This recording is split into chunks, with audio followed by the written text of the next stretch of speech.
on this edition of Sightings. In 1908, witnesses said it looked like the end of the world. Now, Russian scientists believe an extraterrestrial craft exploded over the Siberian countryside.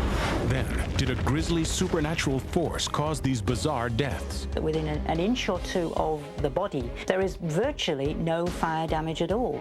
You can't see it, you can't touch it, but a mysterious ghostly energy has been captured on tape in an exclusive Sightings investigation. We would probably have to classify this location as a classic haunt. And best-selling authors offer a wondrous vision of the afterlife. The bottom line of what people can learn is to not fear death.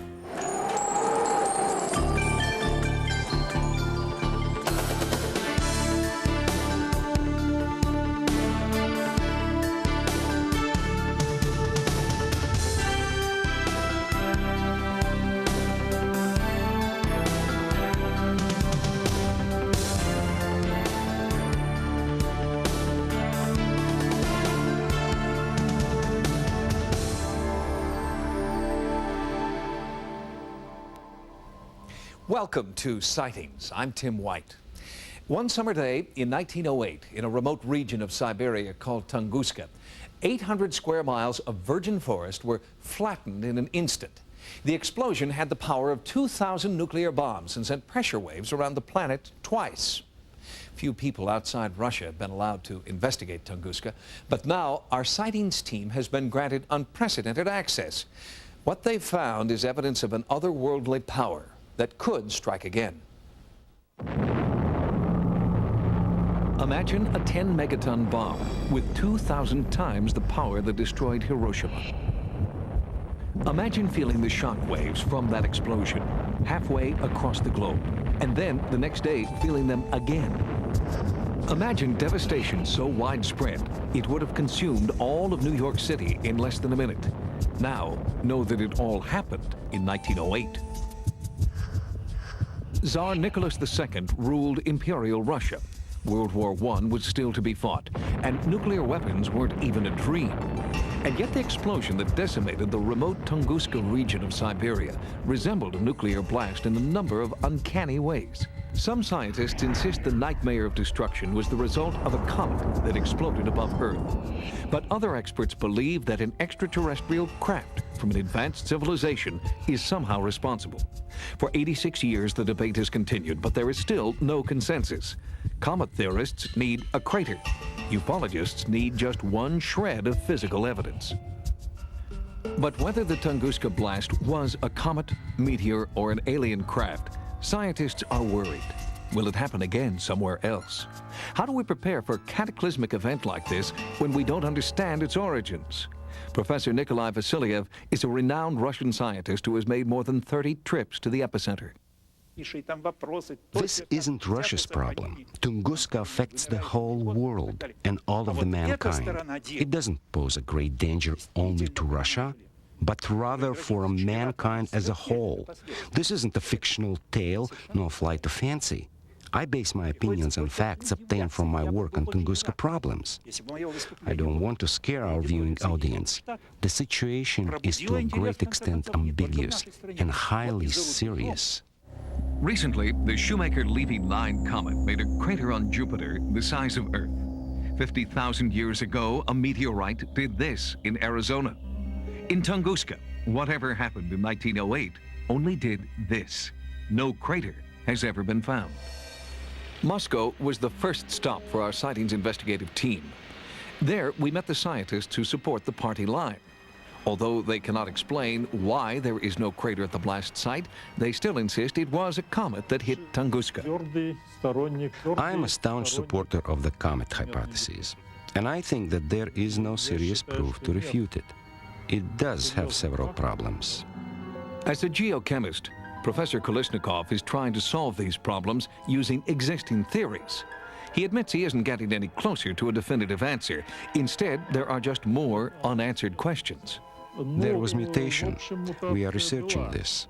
It is possible that all objects in the epicenter were exposed to a small dose of X-ray radiation. X-ray radiation is one of the known byproducts of a nuclear explosion. Did Russia have atomic bomb technology at the turn of the century? Highly unlikely.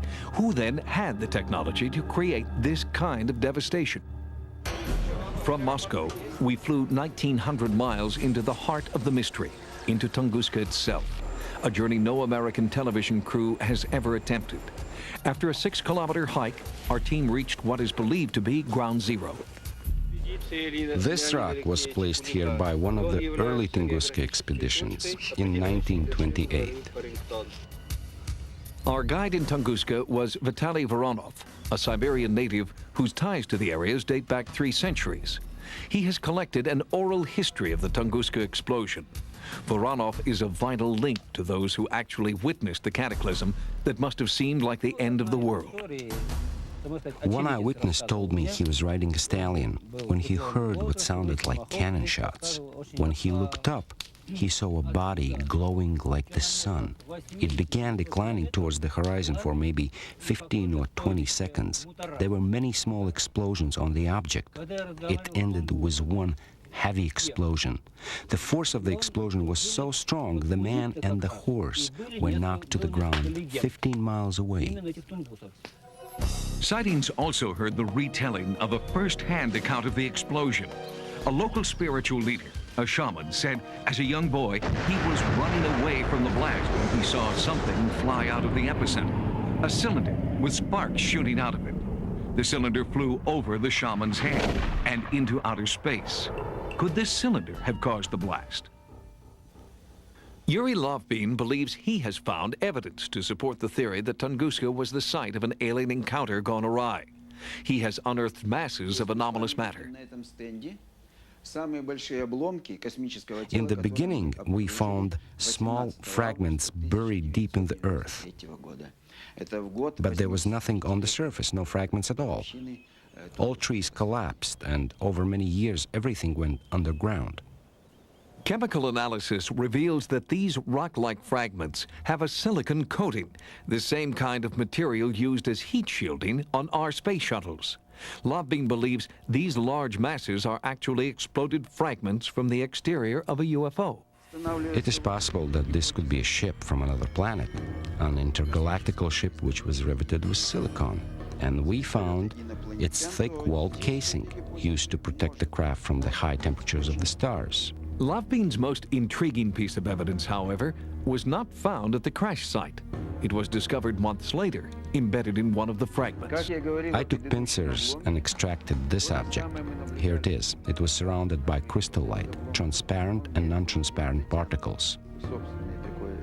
Has Lovbein found the first physical evidence of an extraterrestrial spacecraft? He has compared his sample with metals commonly found on Earth and in meteorites. So far, there is no match. The fragment continues to undergo rigorous metallurgical testing. When analysis is complete, Sightings will report the findings to you. There are so many theories because the Tunguska event has no precedent. No known natural phenomenon can adequately explain this event, so even mainstream scientists admit they're looking in a new direction. Can we hope to obtain an explanation of Tunguska using classical conceptions? 10 years ago, I would have definitely answered yes. Now, I'm doubtful that it can be explained without resorting to non-classical conceptions. Next, should these people profit from the wondrous visions they say they've had on the other side? People making money off the near-death experience are wrong.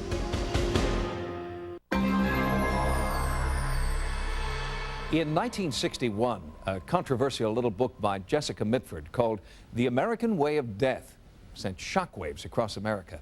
It was the first popular book about death. Today, nearly 35 years later, books about death are one of the fastest growing categories in publishing.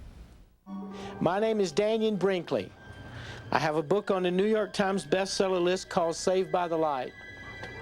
And for people who don't know about it, it's about me going through 2 near-death experiences. Author Daniel Brinkley believes he's been to heaven and back, and he's not alone. According to a recent Gallup poll, 30% of us claim to have had or know someone who has had a near-death experience. More than 100 books have been written about NDE, and some of them are making it onto the bestseller list. I believe that it's important to get the message out about the near-death experience because there's just too many people afraid of death. The near-death experience teaches us to not fear death. And if we're not afraid to die, we're not afraid to live. The classic pattern of a near-death experience is well documented. First, an out-of-body experience leads you through a tunnel towards a bright light. Once there, you meet your God. I wasn't breathing.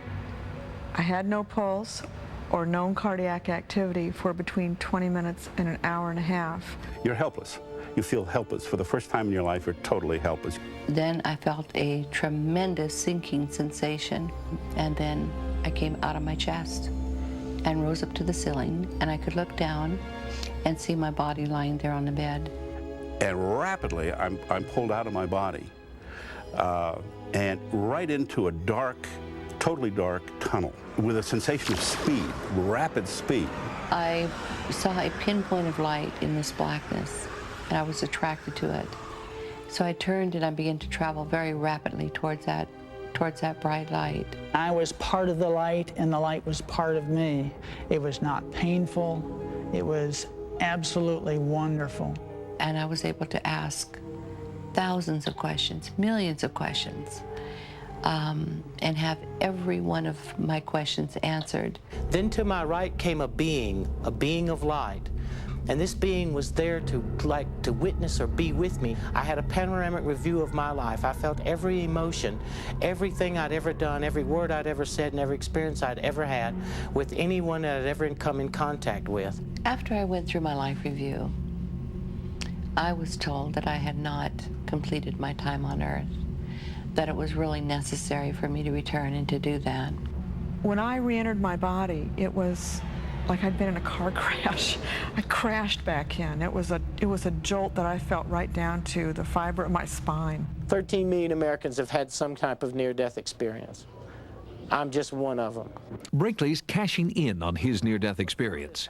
But no one approaches the success enjoyed by author Betty Eadie, whose book, Embraced by the Light, has been the nation's #1 bestseller for more than a year. There is absolutely no way to fully describe the beauty that is there. They said a good analogy would be that heaven is like the print, and earth would be much like the negative. All of the flowers and the trees, with their movement, with their mere existence, was glorifying God and praising Him. The unprecedented success of Embraced by the Light speaks to our nation's hunger for reassurance about life's ultimate mystery. But Betty Eadie is drawing fire from other experiencers who believe she should not profit from her NDE. Look, I've experienced near death, and I know the values that you're given in that experience. People making money off the near-death experience, like Betty Eadie and others, are wrong. They're not authentic, and they're hurting the near-death experience movement. I can't speak for all the authors out making a mint right now, but I can speak for some of them because I've known them for such a long time that I know that they wrote books to truly try to help people. Doctors and medical researchers believe the near-death experience can be explained scientifically. To them, NDE is simply a hallucination caused by a brain cut off from oxygen. There's nothing magical about a near-death experience. The basic themes of the near-death experience are remarkably similar across cultures, the reason being that the 5 billion brains that make up this planet are remarkably similar in their structure. To prove his point, Dr. Persinger believes he can duplicate a near-death experience in the laboratory using a perfectly healthy subject. What we attempt to do is to apply safe levels of complex magnetic fields through the brain. The frequencies we use and where we place the field induce the experiences that are associated with that part of the brain. If you stimulate the brain with a different kind of pattern, you make the person feel pleasurable, leaving their body.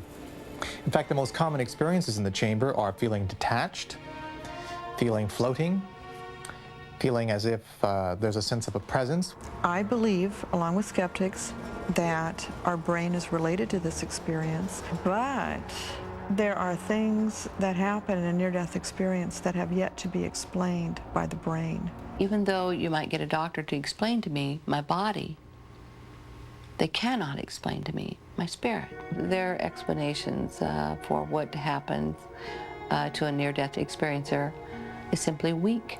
The fact that we now understand the part of the brain that mediates the experience does not demean the experience and does not make it less useful or less important from the point of view of our species or the individual.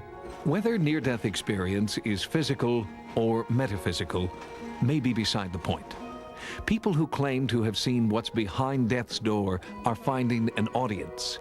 They tell us there is light at the end of a dark journey we must all take one day.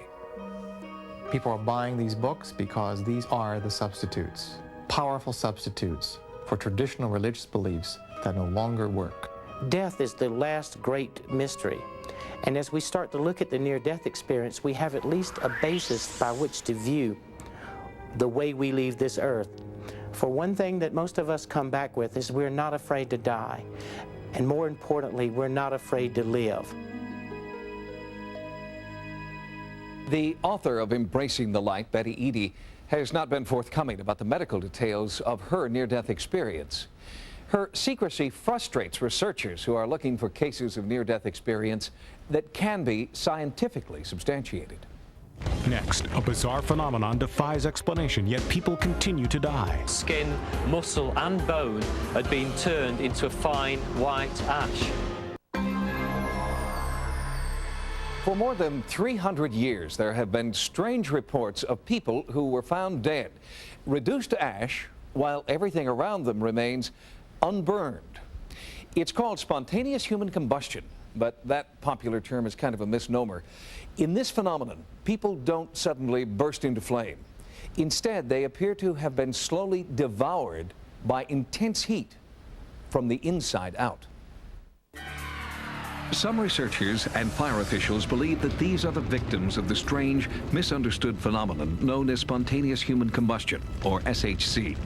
No one knows how or even if SHC occurs, but mysterious deaths by fire like these have been reported throughout history. Authors Jenny Randles and Peter Huff have documented over 70 possible cases of SHC in the 20th century alone. We're talking about a situation where the fire is so localized that within an inch or two of the body, which is turned to ash, apart from a few extremities perhaps, there is virtually no fire damage at all. So this is a self-contained fire. And the implication from that, although of course it's not proven, is that the fire begins internally and spreads outward from the body and therefore never goes very far beyond the extremities of the body, consequently does affect the room itself. Scientifically speaking, there is no way the human body, which is largely water, can spontaneously combust. There is no mechanism by which it can happen. But there are fire experts who disagree. They maintain that the same kind of spontaneous combustion that occurs in nature can also occur in humans, if conditions are right. If you take the human being as just a bulk substance made up of a whole range of materials, from water to highly combustible chemicals. Heat it sufficiently, give it sufficient oxygen, and use the fuel that's within the body, then it will burst into flame, the same as any other bulk material. In this working-class district of Chorley in Lancashire, England, Peter Huff has been investigating a grisly case of suspected SHC. The incident happened on the night of the 4th of March 1980 in this house here. An elderly lady lived in the house at the time alone, and it was the previous evening that neighbours last saw her alive. Later that night at around 9:30, they noticed black smoke coming from the chimney but thought no more of it. And the following morning, when two men called at the house, they got no reply. Neighbours forced their way into the house, and what they discovered was grisly, to say the least. From the waist upwards, everything, including skin, muscle and bone, had been turned into a fine white ash. SHC investigators point out that turning a body to ash is beyond the scientific possibility of even the most sophisticated crematorium.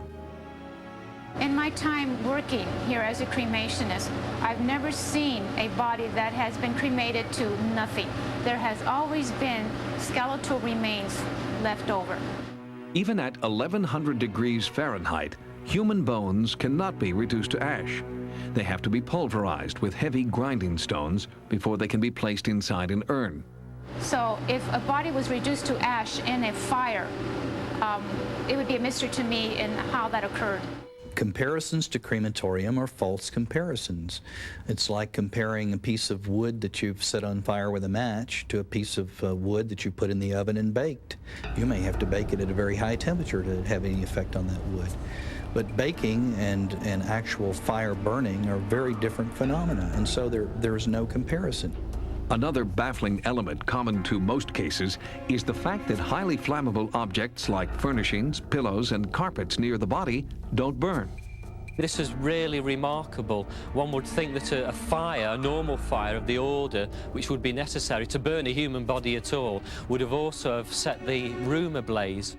Anyone who's had any experience, I think, with a simple thing like a campfire knows that you can get quite close and put things quite close to a fire laterally, but place them over the fire and they burn readily. So again, these are not mysteries. These, while unusual that the body burns that way without the house burning down, while these may be relatively unusual deaths, they're not unexplainable. To date, no coroner has ever written spontaneous human combustion on a death certificate. They prefer cause unknown or simply by fire. Despite skepticism from the medical establishment, Jenny Randles and Peter Huff continue to document mysterious fire-related deaths that they believe may be the result of spontaneous human combustion. Does that want a real scientific investigation? I think it does. If we had 100 deaths of a particular unknown disease, I'm sure the medical profession would like to find out why. Next is an alien intelligence trying to communicate through these newly discovered crop circles. There seems to be, in some of the better cases, a definite UFO connection. And later, a supernatural phenomenon is captured on tape during an exclusive sightings investigation. Crop circles are generally associated with the fields and grasslands of Great Britain. The formations discovered outside the British Isles have almost all been ruled out as hoaxes. But in the past year, an intriguing new series of crop circles is being studied along the U.S.-Canadian border. Well, the first day I saw it, my blood pressure went up. It's very difficult to describe. The air is full of electricity. There was something out there that was watching me that I didn't know about. They appear at first light. An American icon, amber waves of grain, crushed by an unseen force. Is it a hoax? Sometimes. But here, there are no footprints, no tire tracks, no obvious sign of a human hand at work. I believe it's an alien intelligence of some sort. It was just a very eerie force around me. Nobody has actually seen a transmission of the formation. The scientific term is agroglyph, literally crop picture. Once a predominantly European phenomenon, 3 new North American agroglyphs are being studied. This one appeared near Portland, Oregon in June 1994. Then, in July, 2 separate designs appeared in the same wheat field in Chehalis, Washington. 2 weeks later, and 2,000 miles away, this classic pattern was discovered in Windsor, Ontario, Canada. Farmer John Parks was on a routine inspection when he discovered the formation in his neighbor's wheat field. The straw was just bent, just laid over, right from the ground. The stalk was still one big long piece of straw, but it was just tipped and laying right flat on the ground. I find it hard to believe that a human being actually could really go in there and do that without disturbing any straw. If you went in and pushed it with your foot, the straw would kink, would bend somewhere in the middle and be broken, and this straw wasn't broken. The evening before the crop circle appeared, animals in a kennel less than 1 mile away were acting strangely. The guard dog was barking incessantly. The owner of the boarding kennel was puzzled by his dog's erratic behavior. Around midnight on Sunday night, she started to make a racket, barking, whining, and we told her to be quiet, and she just wouldn't respond. An animal sense a lot of things which we don't, you know, so what turned it on like that, I don't know. Did the same force that affected the wheat affect local animals as well? He was actually putting up quite a fuss. He didn't want to go past the circle whatsoever, and so I settled him down. His eyes were this big. The white was showing around his eyes. He was really nervous. Is there a connection between the nervous energy exhibited by animals and the anomalous energy that flattened this wheat? That's a possibility being explored by the United States Center for Crop Circle Studies. There are certain features that you develop an eye for, and if you keep an open mind and not coming in with an expectation of finding this or not finding, if you stay open, you'll see all kinds of things. The clues are all over. The obvious first thing to do is try to see if there's any entry or exit marks, possible signs of maybe something mechanical being brought in there. Then I use my eyes and my camera. And before I touch things or lift things or move things, or before things get another couple of seconds older, I photograph it. Then, grain samples from the affected areas are isolated and undergo microscopic evaluation. Among those studying the samples, biophysicist Dr. W.C. Levengood and research associate John Burke. They hypothesize that the crop circles are caused by unusual but natural atmospheric forces. John and I came up with a concept based on very unusual natural phenomena in the atmosphere. At his laboratory in Grass Lake, Michigan, Dr. Levengood is currently conducting a comprehensive biomolecular study of crop circles. He has discovered that wheat from certain formations have actually become magnetized. They go through biochemical changes. They go through cellular changes. This is a control node here, showing you the normal node, very symmetrical. And what we find here is that there are very drastic changes in the formation samples, which cannot be explained by ordinary trampling or hoaxing or any of that. Now, in the formation, what we find is that this energy is so intense and so rapid, the heat is so high, that it literally blows expulsion cavities. We have an enormous amount of evidence that indicates that the causes of crop circle formations are quite likely ion plasma vortices. And while this may sound exotic, you could picture a slow-speed electrified tornado, if you will, because plasma is nothing more than electrified air particles. It's very similar to trying to deal with the weather. It's on a bigger scale and so complex and chaotic. With all the resources at the command of our weather bureaus, we can't do an accurate 5-day forecast. That doesn't mean we don't understand the principles of meteorology. And the same thing is true of crop circles. Theoretically, a spiraling ion plasma vortex could create circles in standing crop. But could a force of nature create these intricate patterns? I believe that the circle makers are non-terrestrial entities, and probably non-physical, non-terrestrial entities who don't need UFOs. I don't believe that these are craft landings or pod marks. The National Director of MUFON, the Mutual UFO Network Canada, is investigating the suspicious origin of the Ontario crop circle. There seems to be, in some of the better cases, a definite UFO connection. There's also evidence of paranormal activity like psychic effects, physical effects. Stranick's theory is bolstered by reports of UFOs sighted the night before a crop circle discovery. They are amber lights that are seen coming to the ground and extinguish when they touch the ground. If an alien force is creating these circles, is it random, a cosmic prank, or are they trying to tell us something? This could be the message as well, that we are in trouble here on planet Earth. Things have to be changed, and we are slowly being told and shown through crop circles and various other phenomena that we are not alone, and we may need some outside help. All scientists, I think, have a love of the unknown, of the mystery of the unknown, and there's a beauty in crop formations as well that is rather compelling. Crop circle investigations are becoming more and more scientific. Advanced technology is helping researchers gather extensive amounts of data. Unfortunately, all this new data still hasn't solved the mystery of how and why crop circles are being created, or by whom. Coming up next, haunting sounds captured on tape have experts baffled at San Diego's Whaley House. I'm not skeptical. It's kind of eerie to me. There is an invisible energy that exists between magnet and metal. You can't see it or touch it, but you know that it's there. Some paranormal investigators believe that people generate a similar kind of energy, which remains in the environment even after death. They call it residue.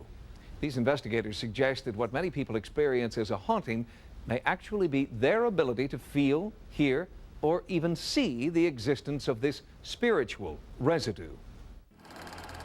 California, 1850, a stagecoach stop with good food and clean beds. Today, it's an historic landmark with a different kind of reputation. The Whaley House is considered one of the most haunted places in the West. Sandy Stokes was a reporter for the San Diego Press Enterprise when she investigated the Whaley House for a special Halloween story. So to do a little bit of research to make sure that it was really haunted, I called up some ghost hunters, and one of the people I called was Richard Sennett. So I sort of challenged her. I said, well, go ahead. Go down to the Whaley House, use a tape recorder, use brand new music quality tape, go from room to room, and when you're done, play it back and see if there isn't something that shouldn't be there. So I took his advice and I came down here, and June Redding gave me a tour. In her 34 years as director of the Whaley House, June Redding has experienced all kinds of haunting phenomena. She's convinced that Mrs. Whaley, a professional musician at the turn of the century, is still demonstrating her talents. And we think perhaps her spirit isn't strong enough to return, but we have music coming from the music room, piano and violin music at times. We have the sound of a music box. A strain of a music box is not one of ours here. Would Sandy's tape recorder pick up this anomalous music? When I got back and played the tape, it was very interesting. I heard some sounds on it that we hadn't heard while we were walking through the house and I was interviewing her. EVP is electronic voice phenomenon, and this first began in the 1970s when people using tape recorders began to get extra sounds that shouldn't be there. The tape was digitally analyzed by EVP expert Brian Black. He discovered background sounds like clacking billiard balls, while June was giving Sandy a tour. So was that on there when it was a courtroom? Yeah. Oh. And these are ghosts? Those are the ghosts. This is an interesting one. Do you ever feel ghosts? Oh yeah. What does it feel like? Brian recorded billiard sounds and compared them to the sounds on the tape, but it wasn't a match. I did some research on the history of billiards and discovered that what they use for billiard balls has changed considerably. Brian consulted with Terry Moldenauer, an expert on antique billiards. The ivory balls were used from the early 1800s on up till about the 1930s, 40s, just recently when we went into the plastics. When Brian repeated the test with ivory balls, the results were remarkable. If you put the anomaly as a 10, something what would compare to it, I'd say an ivory comes in about 7 or an 8. Phenolic resin, the plastic that they use today, is too sharp and crisp. When Brian told me that he had proved that it was the actual sound of a billiard game with balls that had not been in use since the turn of the century, I was really surprised. I was shocked. Why were billiard sounds recorded in a part of the house that was once a county courtroom? June Redding's historical research turned up a startling answer. Frank Whaley, who was the oldest boy in the family, organized what he called the Clavel Social Club. We have all the records. As a matter of fact, I think I still have some invitations somewhere. My ultimate conclusion is that somehow Sandy picked up a sound of someone practicing billiards, apparently from 1905. Residual haunting is sort of like a shadow imprinted on the fabric of time. Somehow leaves an impression, or a photograph, if you will, in an environment that replays and replays over and over again. And this is perhaps one of the best examples we have of retrocognitive sounds. Sounds from the past, somehow impressed on the environment to be recorded a century later. With his results of Brian's study that I'm not skeptical. And it's kind of eerie to me. Next, a Florida investigation uncovers a spirited phenomenon known as residue haunting. The spirit of St. Petersburg High is definitely living here among us. EVP, electronic voice phenomenon, is believed to be audio residue from the past. Researchers are also finding evidence of visual residue in the form of ghost-like apparitions and moving objects. This kind of residue haunting seems to occur most often in a place of high energy and emotion, a hospital, a church, or even a school. School's in session at St. Petersburg High. Kids still run in the halls. The principal still rules with an iron fist.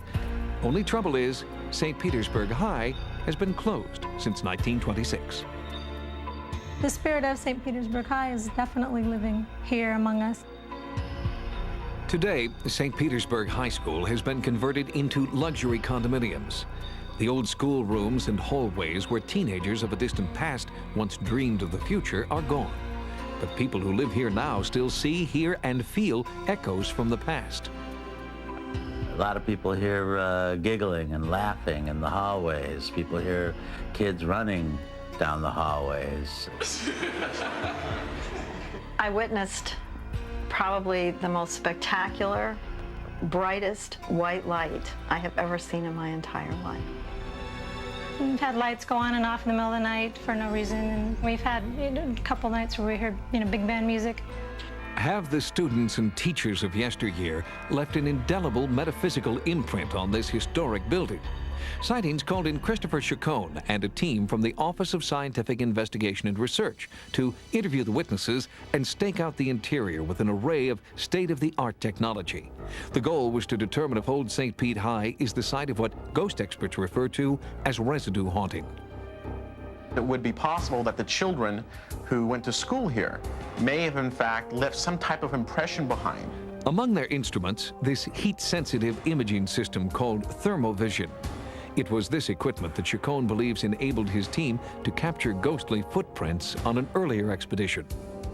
Certainly the possibility is there that the experiences people are having are in connection to the students in class that were taking place back in the 1920s. In 1920, St. Petersburg, Florida dedicated a new high school. The first yearbook had a prophetic dedication.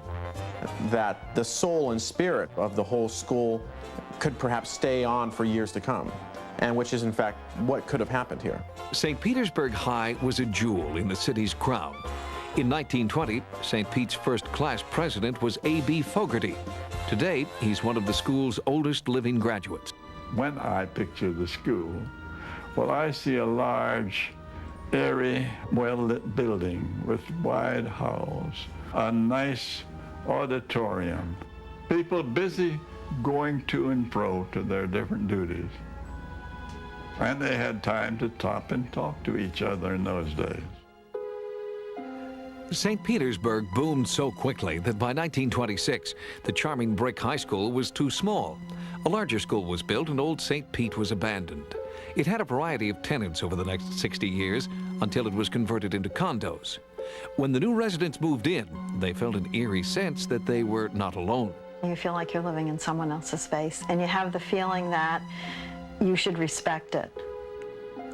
Bobby Brown had just moved into her apartment in the former science wing. She was watching television when she had her first paranormal encounter. All of a sudden, this huge, shining disc that was gigantic, probably 6 feet across, came rolling through these windows. And when it hit the wall, it exploded into this millions of fragments of light, and the light was so bright it nearly blinded me. I believe there are spirits. I believe that there's an energy source that comes from an unexplained place, and that probably that energy is here in this building. The individuals are very credible witnesses, and the situations are very simple situations that suddenly become very extraordinary because of phenomena which just cannot be classified. More than 15 different people who live here have experienced strange haunting phenomena that they simply can't explain. At first, they just heard voices, laughing, giggling, childish shouts and murmurs. Then Rick Caesar, who lives in what was once the science lab, insists he saw a ghost. Well, I was in the bedroom one morning getting dressed, and I saw a tall man with a white shirt and a thin tie. He was kind of looking off into the conservatory, just kind of like he was looking. And then I said, whoa, and I backed up to look again, and he wasn't there. They may not, in fact, be individuals who are dead or have passed away coming back to haunt this location. They could, in fact, be nothing more than impressions that have been left behind in the environment that certain people are perceiving and sensing under certain extraordinary circumstances. That sound you hear right now? Those are your Chacon's investigation here begins with physical and psychological testing of the eyewitnesses. He monitors their sleep to determine if what they are experiencing could be a dream. Then he uses highly sensitive equipment to monitor the entire building over a 24-hour period.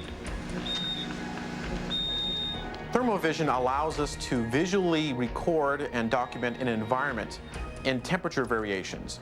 The night vision technology allows us to move around under complete darkness. All of these instruments work together, and then we're able to look at any types of abnormal phenomena or artifacts that we can correlate if something should take place. While OSIR conducted its scientific investigation, Sightings walked the halls with A.B. Fogarty. It had been more than 70 years since the former class president had been here. We hoped he could help us understand why his long-departed classmates might still roam the building. It's lost its airiness, its architectural creation. It's changed. It's a totally different thing, totally different. There's no reason why, if in fact someone had demolished or changed the structure, that they wouldn't have come back and actually become more active because of the fact that someone altered it. The spirit can roam anywhere, but anybody's can. The spirit is the thing who we really are. The OSIR investigation turned up some unusual electromagnetic activity and cold spots in the walls, signs consistent with other reported residue hauntings. We would probably have to classify this location as a classic haunt. It has all the characteristics as far as its past history, and also in regards to the experiences people continue to have. The current residents of Old St. Petersburg High School take pride in their building's historic stature and live in peace with the building's past. Not everyone has experienced the voices and visions, but those who have believe that no matter what happens to this building in the future, it will always be filled with school spirit. During our investigation in St. Petersburg, we had access to some of the most sophisticated technology currently available. But this equipment is still in its infancy. Investigators have yet to devise some sort of machine to objectively measure a subjective experience, like feeling the presence of a ghost. If you've had a paranormal experience, call the Sightings hotline at 1-900-933-SIGHT. That's 1-900-933-7444. Each call 65 cents a minute. Average call lasts 3 minutes. Sightings is also online. Our email address is sightings@aol.com. Next week on Sightings. We had 200 rescuers, we had dive teams, dogs teams. But the dead man called out to her. Come get me, the yellow boy, come get me. Then, what if this man's prediction for the year 2000 comes true?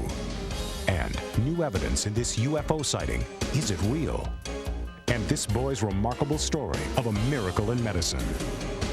Until next time, remember, no mystery is closed to an open mind. For Sightings, I'm Tim White.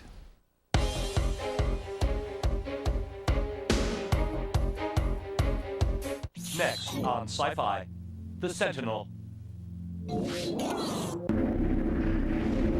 Gary Sinise and Laura Sangiacomo. We are dead, and this is hell. Stephen King's The Stand continues tonight at 9 Eastern and Pacific on Sci-Fi.